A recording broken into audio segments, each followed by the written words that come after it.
Features of OOPS concepts. We have the main features of OOPS concepts are, first one is inheritance,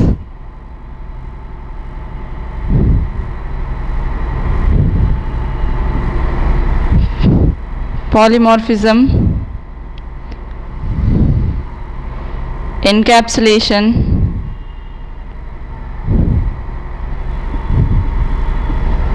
abstraction. See here, all these are features of OOPS concepts: inheritance, polymorphism, encapsulation and abstraction. So inheritance, the purpose of inheritance is for reusability. The reusability of code, for reusing we use inheritance feature. Next one is polymorphism. Polymorphism, the flexibility of the code, we go for polymorphism. And next one, polymorphism, poly means many, morphism means forms, many forms. And next one, encapsulation. Encapsulation, here encapsulation is nothing but binding the data. Here using this encapsulation you are going to provide the security. And next, abstraction. Abstraction, it displays the necessary data and hides the unnecessary data in abstraction. These are the features of OOPS. When we talk about the inheritance, in inheritance we have 5 types of inheritance. First one is single inheritance, multi-level inheritance, hierarchical inheritance, multiple inheritance and hybrid inheritance. First one is single inheritance. In single inheritance we have only one base class and one derived class. Generally inheritance means a derived class acquiring the properties of base class is nothing but inheritance. Here in single inheritance we have one base class and one derived class. So we have to always create the object for derived class. When we create the object for derived class, we can access the properties of derived class as well as base class. If we create the object for base class, you can access only the properties of base class but not the derived class. So in inheritance you have to create the object for derived class, so that creating a single object and accessing multiple classes is nothing but 100%, you can say 100% reusability. Creating single object and accessing multiple class properties is nothing but 100% reusability.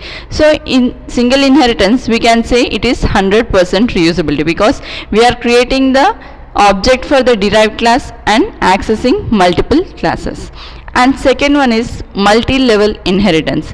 In multi-level inheritance we have one base class and one derived class and multiple IBC, that is we called as IBC, we called as intermediate base class.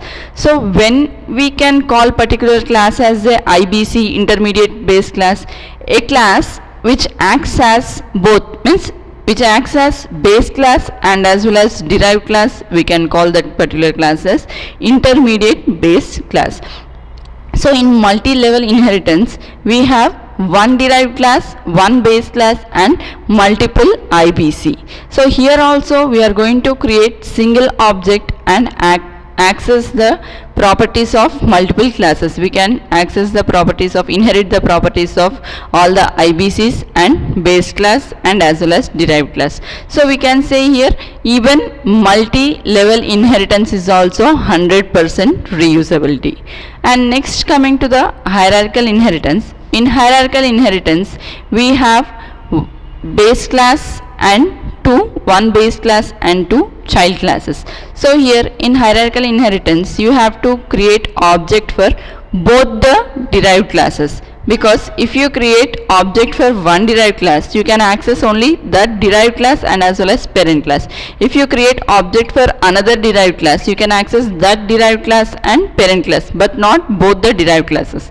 So in order to access every class you have to create two objects, that is for both the derived classes you have to create the object. So here when talking about the hierarchical inheritance we can't say hierarchical inheritance is 100% reusability, because here we are creating more than one object. And fourth one is multiple inheritance. Our .NET does not support multiple inheritance. To achieve this multiple inheritance, we have an interface concept. By using interface, we can achieve this multiple inheritance. And next one is hybrid inheritance. Hybrid inheritance is nothing but combination of any two inheritance is nothing but hybrid inheritance. We can say even hybrid inheritance is also not 100% reusability, because when we take the combination of single and hierarchical, it is not 100% reusability. We have to create more than one object. So among these types of inheritance, only single and multi-level inheritance are 100% reusability.